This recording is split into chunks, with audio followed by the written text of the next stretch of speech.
Show owner and creative team members can export a list of changes to their entire team through the RehearScore app.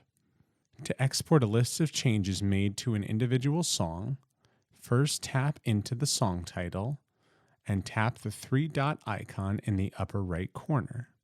Select Export and the communication option you would like to use. In this example, we're going to export the list and send it via email. To export a full comprehensive list of changes made to a show, tap into the show title and tap the three-dot icon in the upper right corner. Select the Activity Log option and a new window will open.